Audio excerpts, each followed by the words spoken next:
Listeners of this podcast know I believe history will judge us harshly for how we treat animals on factory farms. But there is one easy step you can take right now to make a huge difference. Just don't eat chicken. By not eating chicken, you end almost all of your support for the horrors of factory farms. So take the step of replacing chickens on your plate. To see the math, to read the argument, go to onestepmatters.com. Again, onestepmatters.com to learn how easy it is to make your plate a little bit kinder. From having written about a number of people who've done things that are way over the line, they almost always find a way to justify it to themselves and to hide it from themselves. So, I think to this day, Clarence Thomas probably thinks he was deeply wronged and that he never said those things to Anita Hill.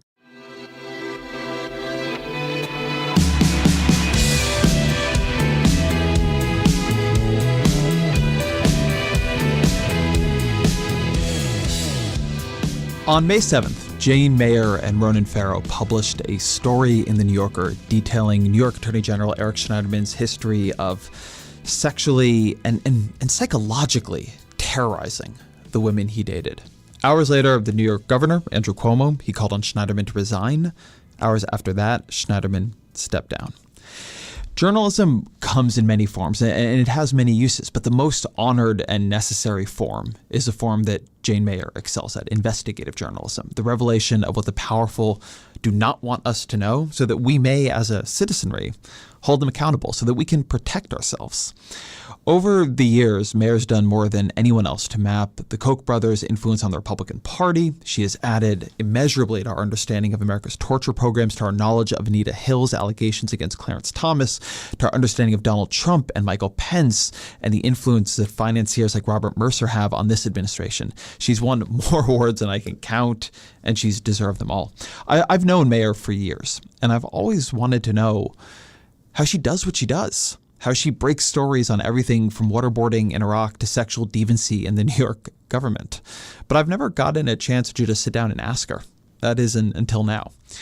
Of course, if there's anything you want to sit down and ask me, you can email me at EzraKleinShow@Vox.com. You see that smooth transition, how I did that? I hope you've sat down and watched Vox's new Netflix show, Explained. A lot of my work is going into that these days, and I would love to know what you think of it. But for now, please enjoy this conversation with The New Yorker's Jane Mayer. Jane Mayer, welcome to the podcast. Great to be with you. So you are one of the really great investigative reporters of our age. And so I wanted to ask you this question to begin. What is investigative reporting? What makes it different than normal reporting? I have to tell you, I don't think it is different. I just think it's taking longer, but doing what every reporter ought to be doing anyway. I just define myself as a reporter, not a particularly investigative one, just one that's dogged and maybe slow. Was there a moment in your career when you started being called an investigative reporter?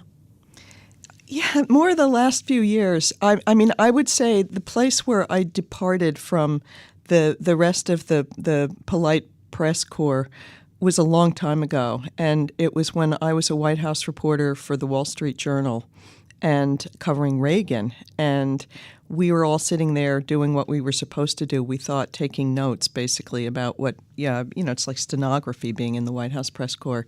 And one day, Edwin Meese, who was the Attorney General, came in, and he let us know that while we'd been sitting there like dopes taking notes, there'd actually been an incredible story unfolding, and they'd been caught, and they had to admit it. And it was the Iran-Contra affair.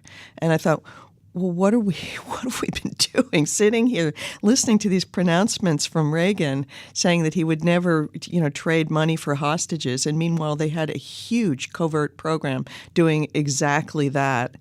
And so I took a leave of absence at that point from the Wall Street Journal and sort of stopped the clock, got a great co-author, Doyle McManus from the LA Times, and the two of us spent 6 months reporting and writing a book, which became Landslide. And it was the backstory, the real story of what was going on. And so that's kind of the beginning of it. And what are the tools you employed for that book? What did you do? I don't really think it's any different. I just interviewed everybody who I could get to speak to me. I mean, people don't remember this anymore, but the aides around President Reagan, a lot of them thought he was losing his marbles at that point.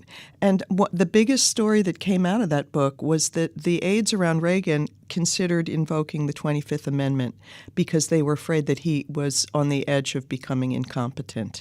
And they actually had a meeting where they put him through his strokes and asked him questions to see if he could answer them, to see whether they need to move forward with that plan. And I got that story.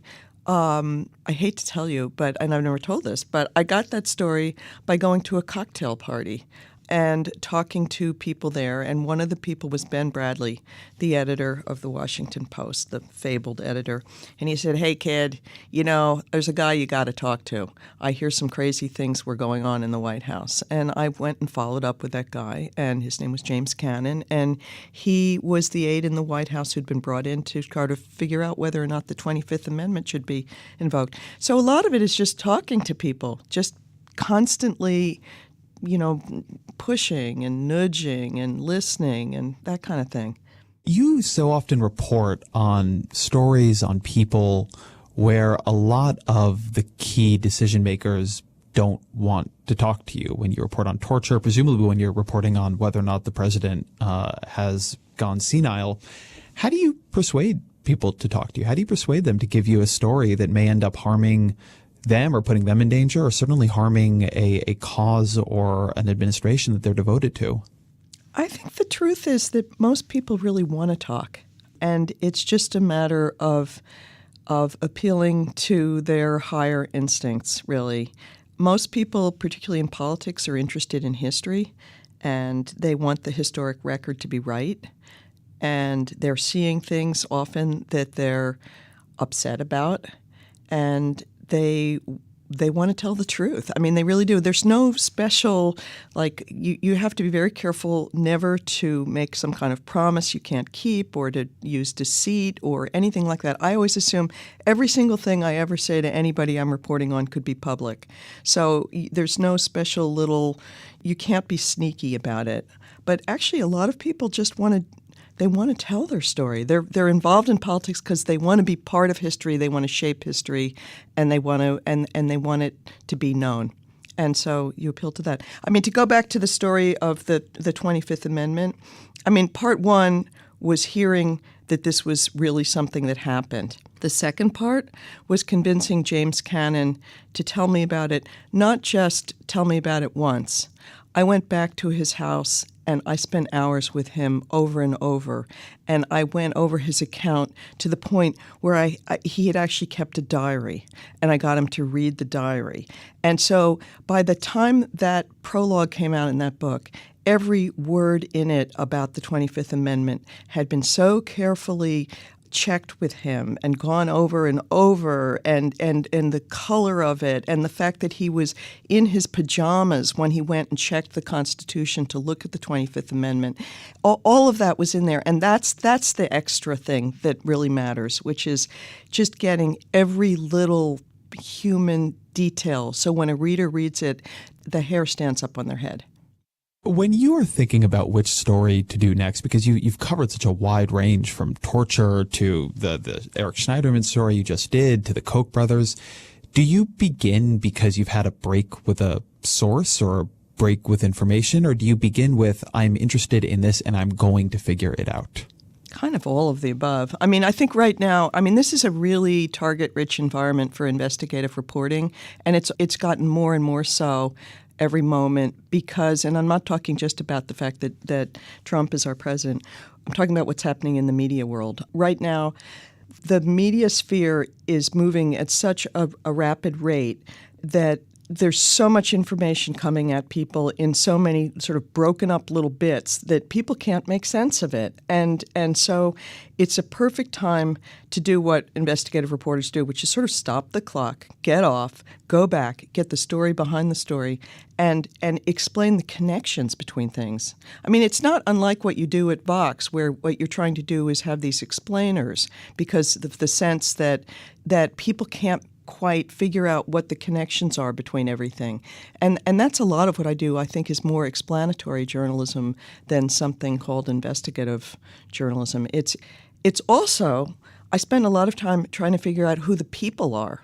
because what disappears in Twitter and a lot of online journalism are the characters. And readers are really interested in human beings and the characters that are having massive effects on our political lives and our lives in general. Yet you can't follow them unless someone goes back and tries to explain, well, where did they grow up? Where did Robert Mercer come out of? Where did the Kochs come out of? What test tube did they grow up in that brought them into this thing where they're changing our politics from this wild angle? When you're reporting on somebody like Robert Mercer, who he knows and the people around him know the work you've done on the Kochs, they know that you are probably not friendly to their agenda or friendly to the way money is being used to influence the American government, how do you get people around them to talk to you such that you can have an accurate sense of their motivations and their story? Well, so in that case, Mercer did not speak to me. He I think he's given maybe, one or two interviews in his life. He just is the most private person. And it was sort of a foregone conclusion he'd never speak to me. But the thing about people is that they weave paths through their whole lives. They touch so many different people along the way. And especially if they're unusual people, they've left a lot of people. They've left a big impression on a lot of people. So really part of it is just simply going back over their path and trying to figure out who would they have known. And then you create a list of 100 people from the start to call. And you ask each one of them, well, who else should I call? Who knew him well? And so you go down this list. The other thing I do that is really I think a huge help to investigative reporting, and really any reporting, is I create chronologies. And so on something like my book, Dark Money, and also with The Dark Side, the book about torture, I had chronologies in each case that were maybe 300 or 400 pages long. And what you do when you create a chronology is you see the connections between things that you hadn't seen before. And there are always these amazing connections. Oh, so that's why somebody did this, because the next day he did that. So you can see it if you put it all together, and the story almost tells itself. Tell me more about what you mean when you say creating a chronology. I think that's something that a lot of reporters feel like we do, but I get the sense that at least I don't do it in the way you do it. So when you say you have a 300 to 400 page chronology, I assume this is not the published book. No. What does it look like? What are you looking at? Is it index cards? I mean, No, it's is it online. like Avon Barksdale is at the top of a thing on your wall? Sometimes. I mean, it looks a little bit like The Crazy Person in a Beautiful Mind, with charts up on the walls. Sometimes at least that's what the Following the Money looked like in Dark Money. But no, it's literally chronological, starting with, it could be anything going back to the 1880s with the Koch book, trying to figure out what happened with the robber barons, and then looking on up through the progressive era. But that would be just a quick line or two in each of those. But then you get into entries following really literally sometimes day by day in what's happening in debates and in their lives. And it's biography for them. It's politics. You can sort of see how everything intersects. It's links to stories that are part of it. And so, I mean, and even to take a really easy case, take the Schneiderman story most recently. I mean, part of what I needed to do was just figure out which girlfriend came when, so you could sort of line them up and see what the progression was. And then what was he saying about women's issues in between each of these episodes, which was just chilling, because what he was doing was introducing legislation that would make strangulation a crime, a serious crime in New York State, at the same time, very much at the same time that one of the people he was dating, who I was interviewing, was saying that he had choked her. And choking is, sort of a more colloquial name for strangulation. So it was, you put those things up against each other and you can see a story coming together. I want to move to Schneiderman in just one second, but one more thing on the chronology. Is this is this physical paper you were laying out and manipulating in front of you? Do you use a program? I'm very curious what this actually looks like for you. I mean, if only I were better online, I'm sure there's some kind of wonderful app for it, but it's just plain a Word document, which is dates, and I just underline the dates and then put the stuff in and then, keep moving forward in time. So there's somebody who works at Vox who helped me work on Dark Money, Andrew Prokop, and he could describe what a disaster it looked like. But it's amazingly helpful in storytelling because I actually learned this from the first book editor I had, someone named John Sterling, which is there's a kind of a propulsive interest that we all have in finding out the simple question of what happened next. And when you're trying to turn a story into a narrative that people want to turn the page, each page and find out what happened next, you just have to create that momentum and follow the narrative. And it becomes naturally a thriller. And so you've got to sort of figure out what that narrative line is. And people just want to know what happened next. Sometimes as a podcaster, you get a sponsor that actually fits what you're doing, what you think your audience might really like, not just something weird that you have to sell. The Great Course is one of those sponsors. This show is about learning. It's about the idea that the world is big and it's fascinating and there's a joy to understanding it. And that's what the Great Courses Plus is about too. You learn from the brightest minds, the best experts, the kinds of people I try to interview here about whatever you want, and you learn however you want. You can begin watching the course on your Roku, continue on your computer at work, turn it on when you're headed home on the bus, on your smartphone. They've got a new course that I highly recommend, Why You Are Who You Are, Investigations into Human Personality. It's drawing on research in psychology, neuroscience, genetics. It looks at the differences in people's personalities, where they come from, and how they shape our everyday lives, helping us better understand ourselves and those around us. But it's not just that. You get unlimited access to over 10,000 lectures on everything you can imagine. You can learn to cook, to photograph, learn about economics and law, go wherever your curiosity takes you. And you do it all with no risk. They're giving listeners of this show a free month of unlimited access to every single one of their lectures, all of them. If you sign up at thegreatcoursesplus.com/EZRA, that is, again, thegreatcoursesplus.com/EZRA. If you like this show, you will like thegreatcoursesplus.com, and you get your free month by doing thegreatcoursesplus.com/EZRA.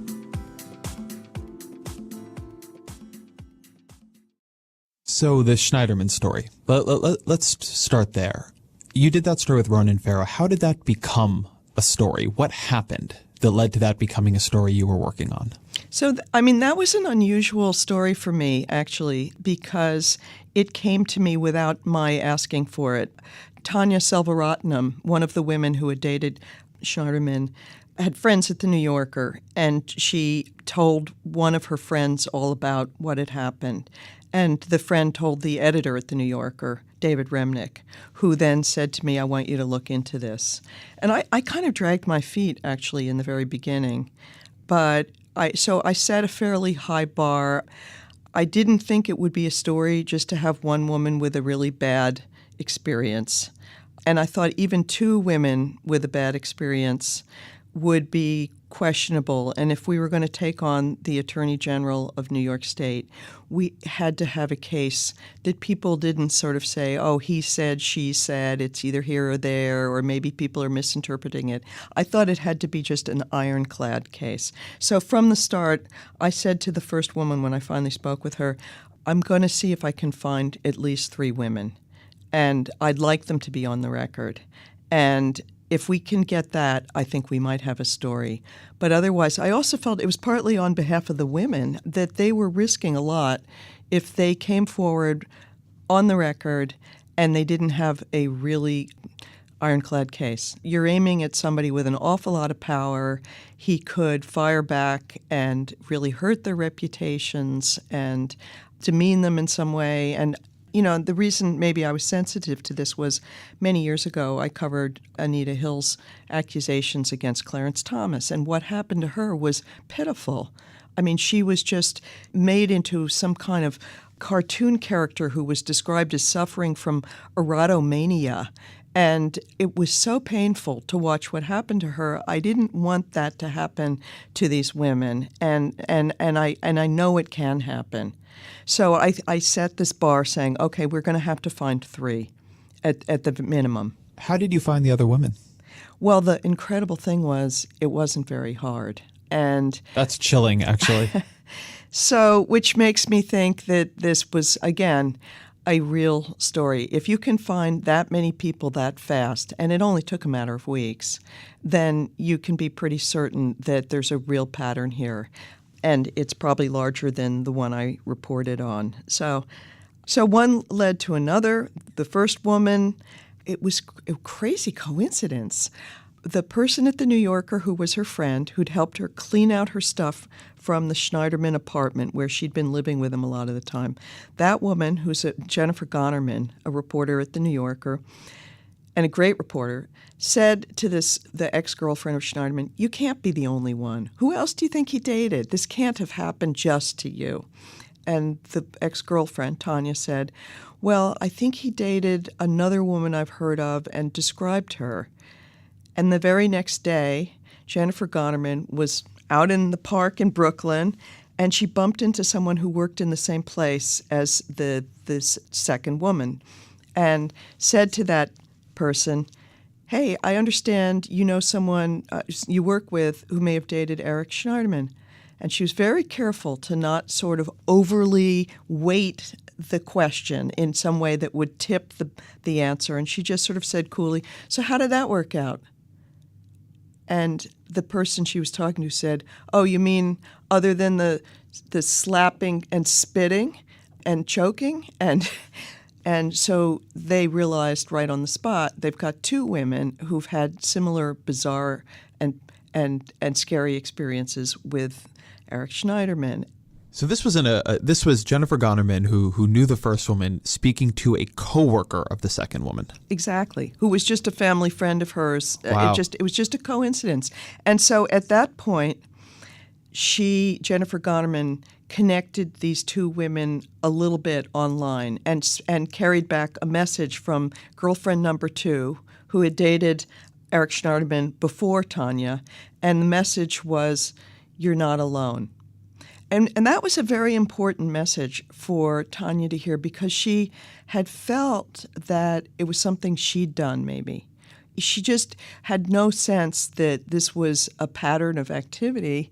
She was going out with a man who was known as a super champion of women and a feminist and everything, and yet he had started to hit her, slap her in bed, choke her, demean her. She has brown skin because she's originally from Sri Lanka. Say, "You're my brown slave, you're my property." These things that were horrifying to her. And she thought maybe it was because of who she was. And suddenly she realizes there's another woman who went through similar things. And so they struck up a relationship. You were saying earlier that part of the work you do is deeply explanatory. And I agree. And one of the reasons I was so admiring of that piece, as I am of so much of your work, is that it was a tremendous portrait of abuse.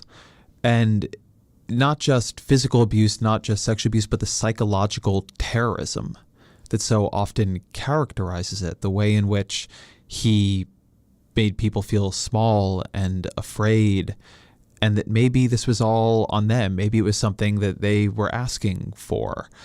That had to have been, it seems to me, just a very difficult story to report emotionally. Well, thanks, Ezra. It was one of the questions I had was, in writing it, was how much of the psychological abuse to include. Because, again, I wanted to do something with this story that people would say that is definitely abuse, not something that's a gray area.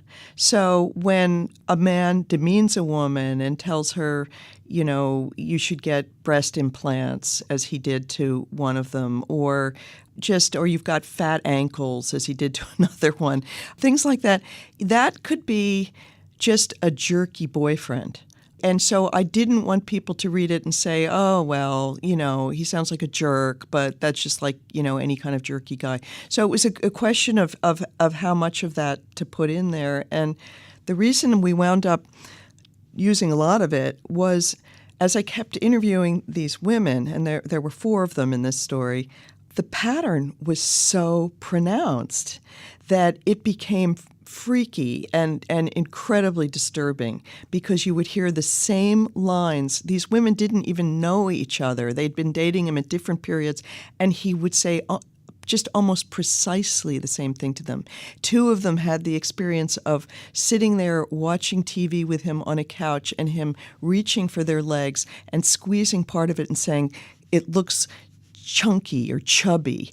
And they were both, by that point, they'd both lost huge amounts of weight, to the point that one of them had her hair falling out because it was so unhealthy. And you could sort of see bones sticking out in her breastbone sticking out. And they were being made to feel that they were fat. And the stuff he was saying was exactly the same lines, or that he was forcing them almost to drink alcohol with him. And each one of them he gave a little demeaning nickname to. It was Boo Boo was one of them. And he would hold a lemonade-sized glass, several of them described, full of alcohol, liquor, either hard liquor or just wine, but a huge glass of it, hold it up to their mouth and say, "Drink, boo-boo, drink, boo-boo, you're going to drink your liquor, boo-boo." And I've been hearing this from woman after woman, and it added so much to the credibility of their stories, too, because they all had the same story. It made it clear it was him, not them. It's funny, even having read this, just hearing you recount that part of it, that the drink up boo-boo stuff is so, it's genuinely chilling. Do you think that even now, Eric Schneiderman, in his heart of hearts, knows he abused women, or do you think he has persuaded himself this was all consensual sex play or something? Do you think he is somehow still the hero of his story? My guess, and I was not able to interview him, but his lawyers talked to our lawyers at the New Yorker, and his first reaction before reading the piece, but just hearing about it, was that he was completely baffled and completely innocent. And my guess, from having written about a number of people who've done things that are way over the line, is that they almost always find a way to justify it to themselves and to hide it from themselves. I thought when I was going to become a reporter that somehow if you busted people doing the wrong thing, that you would find them in the back room kind of scheming and rubbing their hands together and saying, "Oh, we got away with it." But in fact, the big surprise about this kind of reporting is that people almost never really admit it, even to themselves. So, I think to this day, Clarence Thomas probably thinks he was deeply wronged and that he never said those things to Anita Hill. Yet, having interviewed so many people who know Clarence Thomas and heard him say so many things exactly like what he said to Anita Hill, I have no doubt he said those things to Anita Hill. But I make you bet that he thinks he is the victim. And I wouldn't be surprised if, on some level, Eric Schneiderman thinks he's the victim. Though he has kind of admitted to some of these women in moments that he's a troubled man. And I think he knows that. There is, for the book I'm working on, I'm spending a lot of time diving into political psychology and motivated reasoning and the ways in which we convince ourselves of what we need to believe and how powerful that process is. And I find it, just as a reporter, to be a disorienting thing to know, because it means that the testimony people are giving me, even when they are not lying, is often not true. And obviously, I'm not the first to discover this. This is a very old truth about human nature. But I'm curious about how you think about that in your own work, the fact that Clarence Thomas might both be lying and persuaded of his lying, and how that impinges on our responsibility as journalists to try to listen to the arguments people are making and believe that they believe them, even as we may know that they are self-deluding. I think, as a reporter, you have to try very hard to get their story, even if it is a lie they're telling themselves. It's very important to me to try to reach out to everybody. And I was sorry in the case of both in the Schneiderman story and in the Clarence Thomas case, neither of them spoke to me. But in particularly, I mean, the Clarence story was part of a book, so I had a lot more time to work on it. And I made a huge effort to try to speak to all the people who knew him through his life, including his mother. And I went down to the tiny town in Pinpoint, Georgia, where he grew up, and try to get to everybody. So you sort of try to understand their reality. But in the end of the day, I mean, I'm pretty tough about this. In the end of the day, there's only one story that's true. I don't think life is a Rashomon. I think either it happened or it didn't happen. And either Clarence Thomas said those things or he didn't say those things. Either these women gave their consent to Eric Schneiderman or they did not give their consent. And it's our job as a reporter, just as it's like a jury's job, to figure out what's true. And you do everything you can. You get the evidence. I mean, you've got to be open-minded to any possibility, but you've got to get whatever evidence you can possibly get. In the case of the Schneiderman story, he said he had consent from these women. There's a lawyer in this story who's described in the end who simply went to what she thought was an after-party with him. And after a moment or two of making out, he started saying these things to her that she found just repellently demeaning about how career women just need a man to take command, and that's what they really want, and started calling her, I think, a whore, and she like sort of drew back from him. And this was just plain, I mean, they did not have a romantic relationship. This was just like something that was just developing, and he just pulled back and hit her so hard across the face twice. She said, he just smacked me. And so you could say, okay, maybe that's true and maybe that's not true. But my job was to say, well, is there any evidence of that? And there was. There's a photograph. She took a photograph and shared it with her friends, and the friends saw it, and we interviewed them. She also had a photograph that was just taken accidentally the next day at a birthday party, where if you enlarge the picture of her cheek, you can see the raised lines, the white lines across her face where she was hit, that are sort of the outlines of somebody's hand. So it seems impossible to believe that Eric Schneiderman got the consent of this woman to hit her so hard across the face that she had a visible wound of it the next day. Here's a question that I find unnerving to contemplate. New York has had a series of very high-profile, publicly feminist male politicians, Spitzer, Weiner, and now Schneiderman, who turned out in different ways, and I don't want to compare what they did.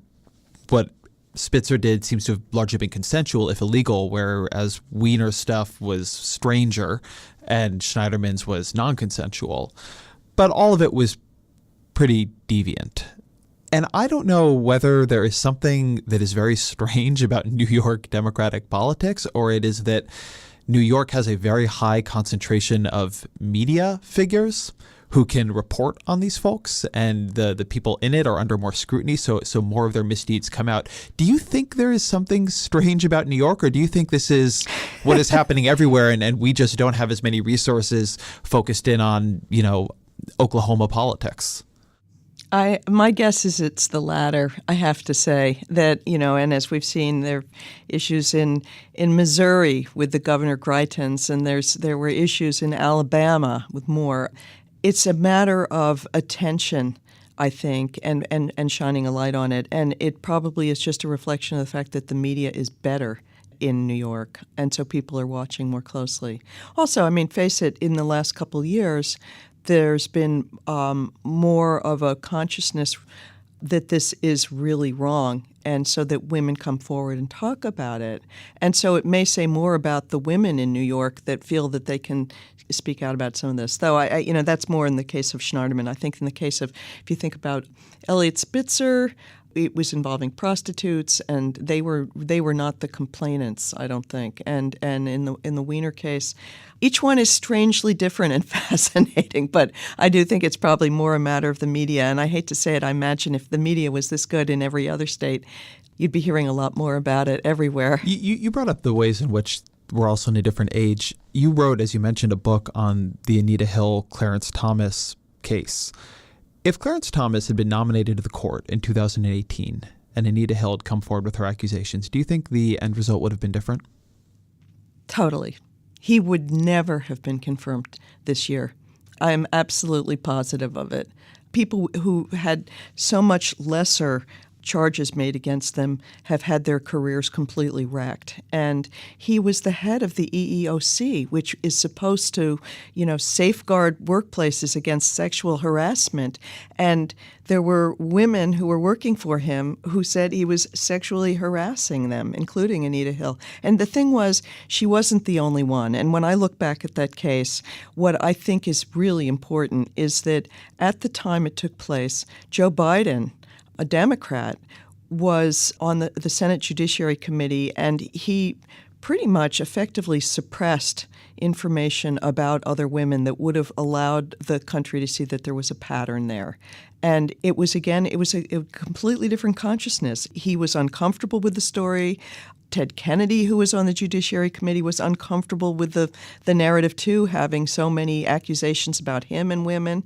It just was a different world then. And today, I really don't think Clarence Thomas could ever have been confirmed. I want to take a turn now into another strain of your reporting over the past couple of years, which is around dark money and the Koch brothers and the Mercers and Republican politics. And I'm someone, and I'll lay these cards out on the table at the front, who is often skeptical that much of the money being spent in American politics is spent on anything worthwhile, that a lot of the money that goes out is wasted. But you've done so much more work here than I have. And so I want to ask the question this way. If the Koch brothers had never decided to get into politics, they had just been working on cancer research and living the lives of rich oil billionaires, what do you think would be different about American politics today? I don't think the libertarian movement would be anywhere near as strong as it is in American politics. They are the primary funders of libertarianism in America. And I just think that they have been tremendously influential in spreading that ideology. And I think, you might be able to look at spending on elections and say it often is a waste of money. And you can look at, say, for instance, Tom Steyer spent a lot of money in recent elections and has a pretty poor record of wins in the various elections. But that's not where I see the influence of the Kochs particularly. It's partly in elections, but that's really a minor part of what they do. They've subsidized an entire ideology and a kind of a conveyor belt that moves far-right extreme ideas into the mainstream. And they've done it in a really systemic way for 40 years. And they have endless amounts of money to do it. They're each worth something like, the last I saw was $60 billion is about the fortune of each David Koch and Charles Koch, which effectively means they can spend it as much as they want on anything. And they've really seeded this movement. And it's the ideology, moving that ideology forward, I think, that has made the huge difference. And in a way, and I look at it as kind of like, we've been talking in the last year since Kellyanne Conway came up with the idea of alternative facts. But long before she gave a name to it, they were creating alternative facts through academia, through think tanks, through grassroots groups that are actually astroturf, that look like they're citizens movements, that are pushing for policies, and they're using data that's false on things like climate change, and it's confused the whole debate in the country. So I think they've had a huge effect. And how much of what has separated them from other rich men and women who have wanted to influence politics is just the sheer fact of their patience, where so many donors are fickle? Well, I think they've been very smart to take the long view, which you could say is patience. The thing is, Charles Koch is a true believer. This isn't just a put-on thing with him. He actually, this is a heartfelt crusade for him. So he's been working at it for 40 years because it's what he really wants. And and he has an endless amount of money to get it. So I think taking the long view really helps. It's not just election by election. It's more of a plan to take over every state legislature. And if it takes 20 years to do it, fine, they'll be there for it. If you have to pour the money in 2010 so that you can gerrymander those districts when the Republican majorities take over in a census year, do it. I always find it really important that both Charles Koch and David Koch are graduates of MIT with multiple graduate degrees in engineering, and they look at American politics like engineers. They're very bright, and they look at things as systems. And they felt that this country didn't believe what they believed in 1980 when Charles Koch got David Koch to run on the Libertarian ticket as vice president. They lost horribly. They spent a ton of money and got 1% of the vote.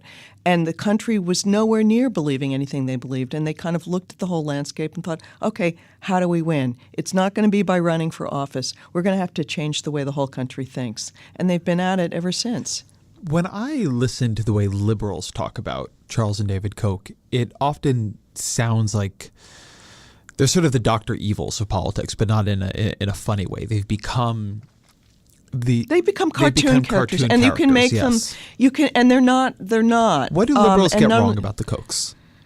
Well, I mean, I think one of the things that's a really big mistake is to look at them as merely greedy and in it for themselves, because they probably wouldn't have been able to be successful if people just thought they were greedy old guys that are trying to make more money for themselves. And they are partly that, because this ideology makes them richer by the second. But they wouldn't be able to convince people to come along with them if it was just to make themselves rich. What they've been able to do is paint a picture of an ideology that has appealed to many, many people, which is they've defined the absence of government as liberty. And they're saying what we're going to give you is liberty to run your life your own way, get the government off your back. They've made the government the enemy. They've made regulations the enemy of a strong economy. And they've created a very positive vision that a lot of people have bought into. And unless liberals understand that there's a positive vision there that you're going to have to go to war with and try to paint a counter-positive vision of what liberty means. For instance, liberals might be able to argue liberty actually means the ability for everybody of every income group to fulfill their potential, to get education, not to be impoverished by health care, to be able to have their children reach their career dreams, something like that. It's got to be positive. It's not, you can't really fight the Kochs just with something negative, is what I think. Is your to-do list out of control? It probably is. They all seem to be. Between working on a book and the podcast and trying to actually spend time with my friends and my family, I am sympathetic to the way things get a little beyond what the calendar can actually hold. And it's why Finn is such an interesting service. This is a new high-quality on-demand assistant. It's part artificial intelligence, part actual humans doing things. And it's there to handle the routine administrative aspects of life, the stuff that just takes up a lot of time but is not very high value to do yourself. It helps you declutter your to-do list, helps keep you focused on what matters most. Some of the things you can do with Finn are booking appointments, planning a summer getaway, scheduling meetings with colleagues. It's really easy to use. They've done a lot of work on making this actually useful. It can be a real game changer if you have just tons of small tasks and not enough time to do them. Look, maybe you're someone who doesn't have 40 hours of work for an assistant each week. That's okay too. With Finn, you're only paying for what you actually use. And look, if this sounds good, but you're not sure, there's no risk here. Listeners of my show can try Finn for free. Just use my link, finn.com/EZRA. Again, that's Finn, fin.com/EZRA to try it for free today. Again, fin.com/EZRA. Hi, I'm Anna Marie Cox, host of With Friends Like These. It's a show where we talk about the differences between us without letting them divide us. I have conversations with people across the political and cultural spectrums about what they believe and why. This isn't another show where a liberal or conservative either yell at each other or try to find common ground. This is about learning to see through someone else's eyes. With Friends Like These comes out every Friday. Hope you follow along and you leave feeling inspired to listen to those around you. Are there funders on the liberal side who you think are equal in might, or if they're not there yet, equal in long-range ambition to the Kochs? I mean, I think the closest they have on the liberal side is probably George Soros, who had a real kind of a unified ideological vision. Then the Kochs have a unified ideological vision. So does Soros. I mean, his whole. I did a piece about him long before I did a piece about the Kochs. These guys with those huge fortunes that are trying to change American politics are, to me anyway, very interesting. And Soros is an interesting person. He's now quite old, and I don't think he's probably as big a player, certainly in America, as he used to be. But his idea was of an open society. He believed in transparency. He believed in getting information and opposing views out in the open. And it was kind of an enlightenment idea he had, too, that if people are given enough information, they'll make the right decisions. So he's poured money into that and a lot of programs that sort of promote civil liberties and democracy, particularly elsewhere around the world at this point. And so he was the closest thing. But as I said, he's getting older, and he's been, I think he's had probably what I imagine must be a very crushing experience, because a lot of his effort has gone into Eastern Europe and into his home country of Hungary, where it's just turning darker and darker. It's the exact opposite of the Enlightenment. It's kind of the Dark Ages taking over Hungary. So it feeds your point of view, Ezra, that money doesn't buy you what you want, because he's put a lot of money into it and he's not getting what he wants. You know his story better than I do, but my sense of him has always been that he was very committed to an international open democracy agenda, that in 2004, roughly, he became very alarmed by George W. Bush here, and that while he has since been a routine funder of liberal causes, he has felt he does not enjoy being a figure in American partisan politics, and has been much more comfortable funding things that he feels are transpartisan and often operate here but also operate elsewhere.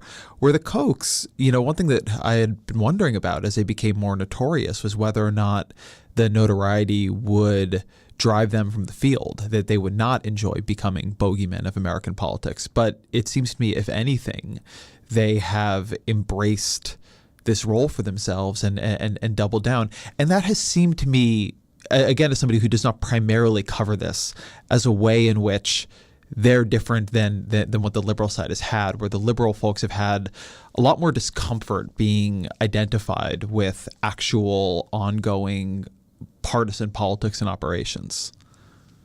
Well, that's certainly true. I think it's exactly right about Soros, and I think he was really stung by some of the criticism of him, and it's been very, very, some of it's been very personal and ugly.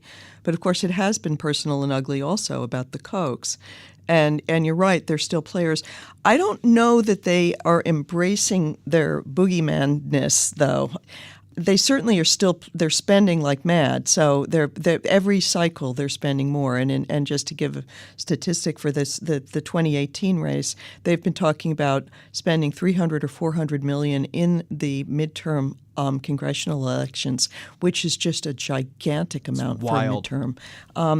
It's not just their own; it's their group of donors that they call their investment partners in politics that are going to do this.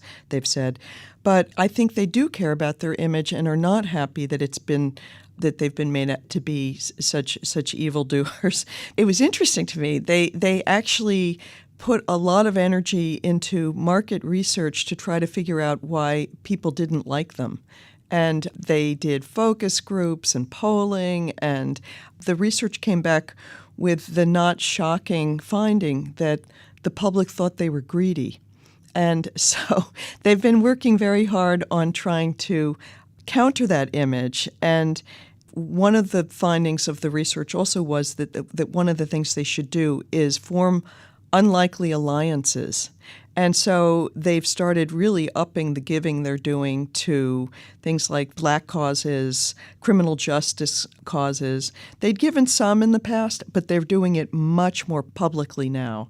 They were looking for any issue that they believe in as libertarians that overlaps with liberals' issues, and there are some in this kind of Venn diagram. So things like criminal justice reform, and they're taking a much more high-profile role in that and trying to sort of quiet down any focus on things like their opposition to doing anything about climate change. Because the Kochs are so ideologically motivated, my understanding in 2016, as Donald Trump took over the Republican Party, from the reporting and from things I heard, was that they were quite repulsed by him and saw him as very much a threat to the Republican Party and conservative movement they saw themselves as building. And since he's taken office, his personal behavior aside, he has seemed very bought into their agenda. How would you characterize the relationship or the arc of the relationship between the Kochs and Trump? I think it's been fascinating because, as you say, Ezra, that in 2016 they were very much against Trump. They were putting aside a war chest of $889 million that they were going to spend once there was a Republican nominee to back the Republican. And when that nominee turned out to be Trump, they withheld that money from him and put it into some of it into state races instead because they were so against him. And I think Charles Koch said that he viewed the choice between Trump and Hillary Clinton as the choice between a heart attack and cancer. And so clearly they were not happy at that particular point. But what is so interesting is they didn't get the candidate they wanted, but they've gotten the government they want. They've got the administration they want. How did that happen? How did they manage to get so many policies implemented that are exactly what they want, even from a candidate who a president who was supposedly not where they were? I think it's a testament to the way that they've really bought so much influence, particularly in Congress, but also over this administration in terms of appointees. I mean, the EPA administrators, Scott Pruitt is one of the people whose careers they've fostered from way back. Pompeo, who is now the Secretary of State and was the director of the CIA, is someone whose career he was the congressman from Wichita, Kansas. And they used to call him the congressman from Koch. He is their person. Mike Pence has been so closely tied to the Kochs for such a long time that when I interviewed Steve Bannon for a piece I did about Mike Pence, Bannon said, of all people, said, I'd be afraid to have Pence as president because he would be the president that was owned by the Kochs. All around Trump, there are people who are Koch people. You're kidding me. Bannon said that? He did say it. It's on the record. It's in I the story. I read that story. I've totally forgotten that no, piece. I mean, and was that when Bannon was in weirdly, the administration? It was when Bannon was in. I think he had just left, or maybe I can't remember if he was in it or not. Earlier. He was on the rope. But anyway, and just this week, I got oddly, Roger Stone of all people tweeted out that if Mike Pence were to run for president in 2020, he would oppose him because he was afraid that Mike Pence is owned by the Kochs. That's Roger Stone of all people. So I can understand why people might think, oh, well, this is a liberal conspiracy theory that the Kochs have a lot of influence and that they've bought a lot of power in America. Take a listen hard to what Steve Bannon and Roger Stone are saying. These are not liberals. These are not Democrats. These are people who are very close in to Republican politics. So how is it that this happened then? If Donald Trump and the Kochs didn't like each other, and Donald Trump has traditionally tried to punish the people he feels opposed him during the primary. If you were a never Trumper, for instance, you often couldn't get hired once the Trump administration came into power. How is it that such key Koch allies ended up all around Donald Trump? Well, he was so naive. I mean, Donald Trump knew nothing about national politics when he was elected president, basically. Certainly nothing about who was who in terms of their who to pick for the administration.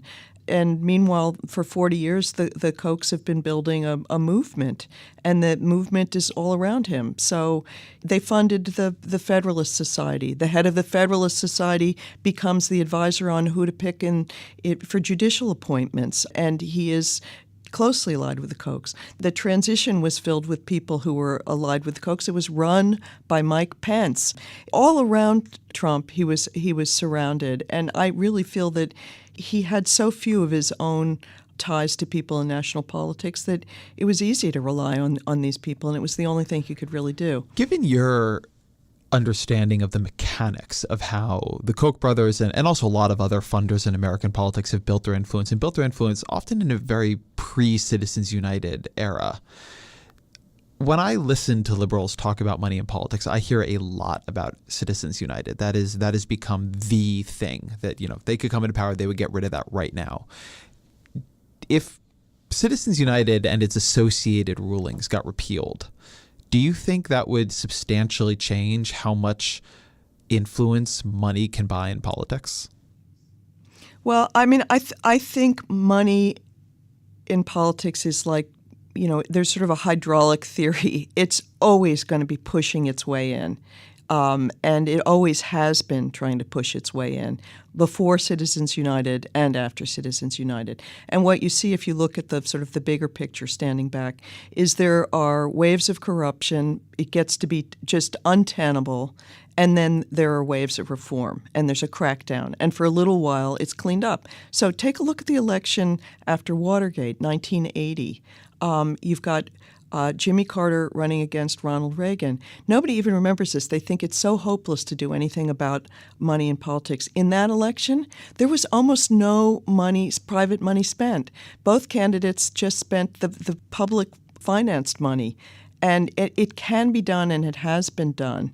And it can be done again, but it's going to always take a constant monitoring and constant reform. At this point, I think it's way out of control. We've gotten to a point where it's absurd how corrupt the American politics is. Something's got to be done about it, and certainly overturning Citizens United is one step. It's going to take a lot more than that, though. If you're listening to this conversation, you're thinking, God, this is getting depressing. Wait for what's about to come. I'd like to take a hard turn into torture. You did so much reporting during the Bush administration on America's torture program. What have you thought seeing Gina Haspel get nominated and then confirmed to run the CIA? All right. Well, I mean, I know that this calls for me to say it's just incredibly depressing and upsetting, and it is partly that. But I'm going to disappoint you. I won't be disappointed. Also, okay. Well, I mean, that is all true, and I don't want to. I mean, I can almost not even dwell on it. But at the same time, I'm going to just try to find a little bit of a silver lining here, which is that in order for her to get confirmed, she had to renounce torture. She had to renounce waterboarding. She had to say it was a mistake and we're not going back there again. And she had to answer some very hard questions about it. And so I like to think that at the very least, all the people who pushed back against the torture program during the Bush years, and there were incredible people who were pushing back, from John McCain to the ACLU to everything in between, to the FBI agents who wanted to stick with the Constitution and the Bill of Rights, to people within the CIA, to the international community. There were so many people involved in that fight. What you've got now is some consciousness that required Gina Haspel to say, we're not going back there again. So that's the silver lining. The dark side of it is obvious. What kind of message does this send to the rest of the world to put somebody at the head of the CIA who literally, wrote the cable saying we need to destroy the evidence of waterboarding. And why did they destroy that evidence? Because everybody knew, I know from my own reporting, the word they used was that if people saw those videotapes of what a waterboarding really looked like, the word they used was it would be unsurvivable. the reaction around the world would be so horrible. They were afraid there'd be riots, anti-American riots, and the U.S. public would turn against it too. So to put somebody involved in destroying that kind of evidence in charge is not a happy moment. But I am glad at least that she had to answer a lot of questions, and she had to say, we're not going back there. Do you think that America, institutionally or small d democratically, learned anything from its period returning to being a nation that tortured? Well, I think that the people at the CIA certainly did, and at the FBI, and I think the military. I mean, it's funny because they are the sort of these conservative organizations that you would think would be the kinds of organizations that might embrace these hard measures. But they're actually the places where there's the greatest resistance to it. The public itself is still not that educated, I think, about it, and sort of has this kind of rah-rah, knee-jerk feeling about it to some extent. No, it's not. It's split. The more people know about torture, the more they're against it. But there's sort of a kind of a dumbed-down version that comes from shows like 24 on TV, and the idea that all you have to do is like take out a hammer and you're going to get the truth from someone, which is really not what happens. So I read an oral history you actually did about your reporting on torture, and you talked about how you interviewed the head of the health division at the Pentagon. And I don't even know what the head of the health division at the Pentagon does, so I'd like to hear that too. But that he almost offhandedly gave you the tip that allowed you to Google and break open the whole question of how did America develop its torture program? And I wanted to see if you could retell that story.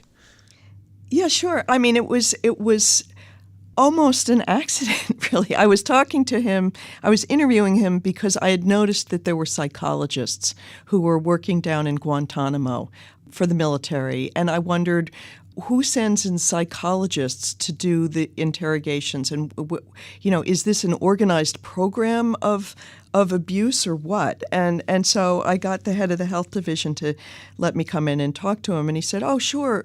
I said, where does this come from? He said, well, there's an acronym for it. There's a program. It had something to do with survival and evasion.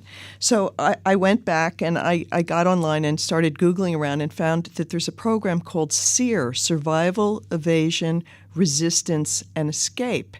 It was a very obscure program in the past that studied how people survive torture and how they can keep their heads together while they're undergoing it and then resist it and then escape. And it was a sort of a repository within the U.S. government of everything that we've learned about torture programs around the world.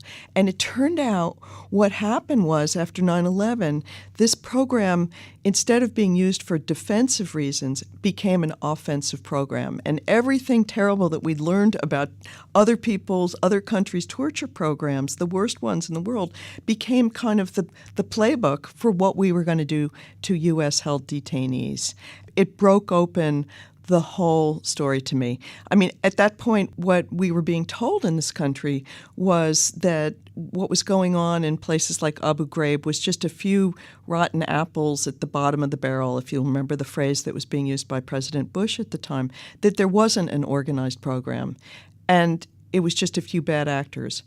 But there was an organized program, and that's what I learned from that interview, just accidentally. Has it been strange to you in this era to see the intelligence agencies become the deep state to the Trump administration, semi-heroic to liberals, often, attacked by Fox News? Has the politics around the FBI and the CIA and the rest of it right now come as a surprise?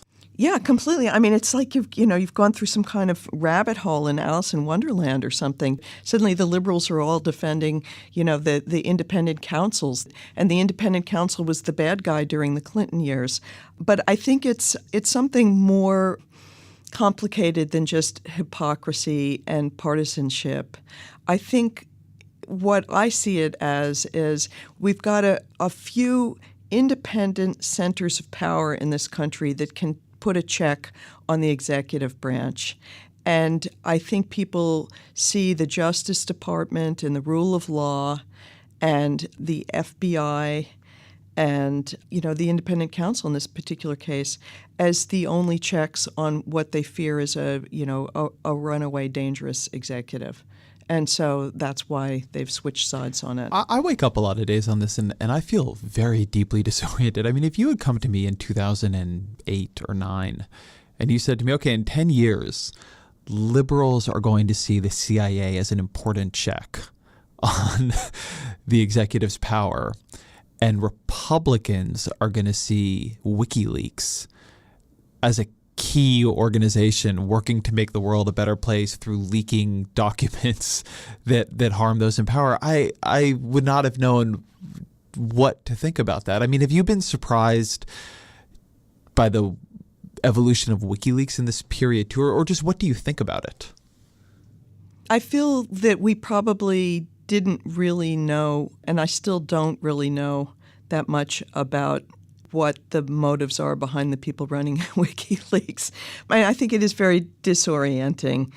And I still think, even though I generally have a very high estimation of Robert Mueller, I still think that independent counsels with unlimited budgets and unlimited time to investigate are a scary aspect of our sort of criminal justice system. And I've met Mueller. I've interviewed people who've worked with him. I hear he has tremendously high integrity, but it takes that to keep it within limits, I think, and keep it within bounds that are acceptable. You also did the best article on Christopher Steele and the Steele dossier. When you came out of doing that piece, did you find yourself, given where the public conversation was and given where the level of alarm is, particularly on the left, did you find yourself more or less alarmed than you had been going in about what leverage or aid Russia might have over or have given the Trump campaign? I went into it with a lot of doubts about whether there really had been a serious amount of collusion of some sort between Russia and the Trump campaign. I mean, I was open to the possibility, but I wasn't at all convinced. And I try to stick with the facts. And as I got more into the reporting in that case, I became much more convinced that there are a lot of ties there, too many ties there to not add up to something. I can't tell whether it doesn't go beyond Manafort, but there are so many connections there. There's a narrative that makes sense on that side, and there's that saying that there is collusion or there was an effort at it at least, and there's really no narrative of innocence on the other side that I can see. This to me has been also the biggest thing on this, that I no longer can tell an innocent story. For a long time I thought I could.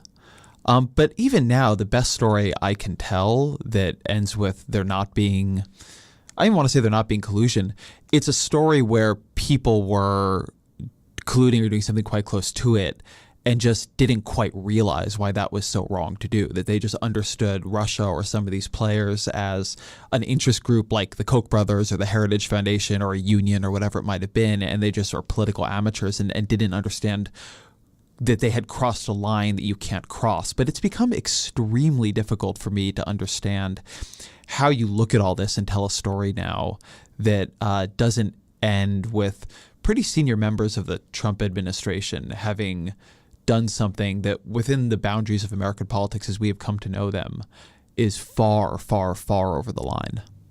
Well, I mean, and it's telling that they're not even trying to tell a story of innocence. I mean, they tried at one point to say that the meeting with the Russians at Trump Tower was about adoption. So they came up with a lie. It was ridiculous. It fell apart right away. And they came up with, it was a cover story. But they have not, instead of trying to explain what they were doing and why they were doing it, they've yet to say that. And instead what they're doing is attacking the investigators and trying to create a complete smokescreen and a false narrative that the investigators are the evildoers here. And that's why I really enjoyed working on the Chris Steele story, because the lies that were coming out basically from Devin Nunes and the Republicans who were working to defend Trump, the lies were getting a life of their own.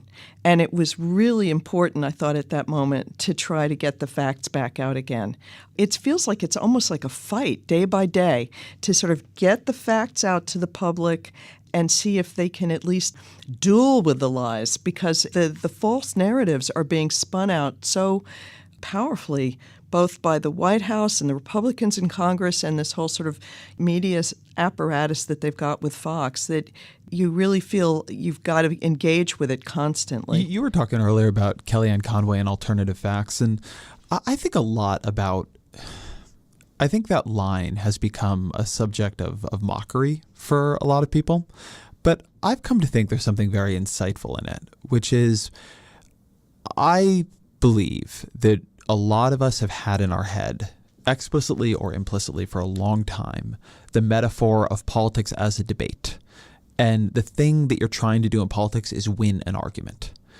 And I think what Conway understands, what Trump understands, is that I don't want to call it a war, because I don't mean it includes physical violence, although obviously in some places out sometimes it does, but that you don't need to win the debate. What you need is to give the people who are on your side something to believe. Whether or not that thing to believe is responsive or would be scored as a good argument by a judge, it doesn't really matter. They just need their own narrative, and that narrative can be orthogonal. It just needs to be complete. And the orthogonal but complete narrative of a deep state staffed by Obama-era holdovers and traitors that are coming together to try to destroy the Trump administration is a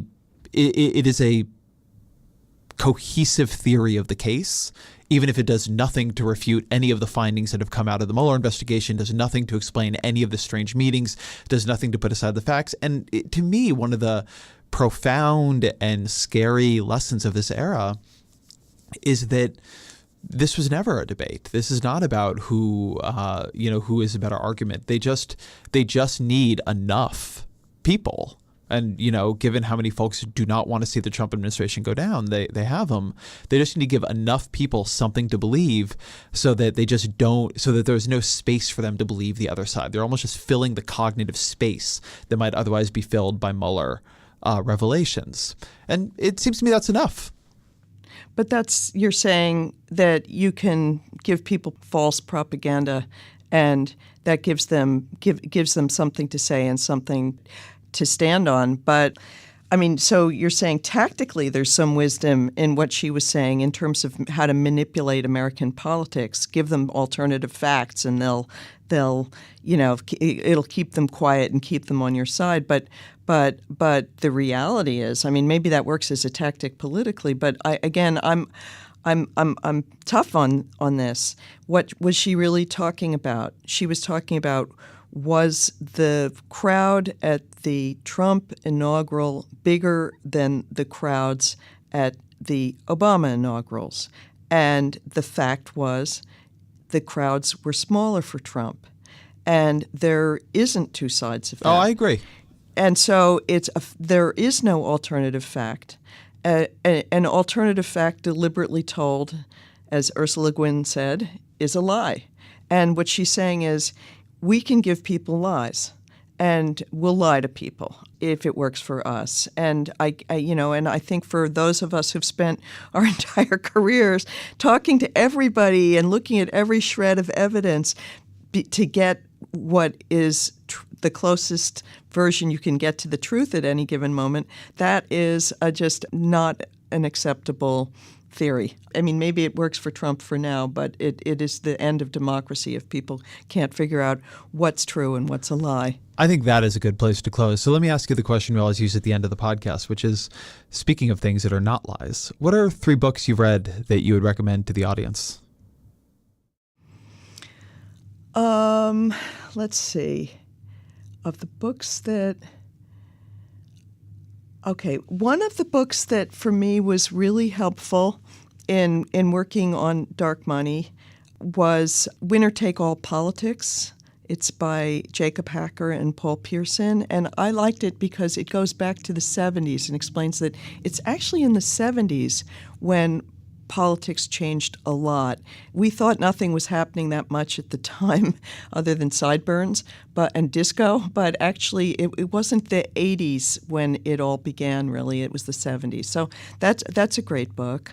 One of my favorite books, and it's really short, explaining it's a fable about America and money, is F. Scott Fitzgerald's story.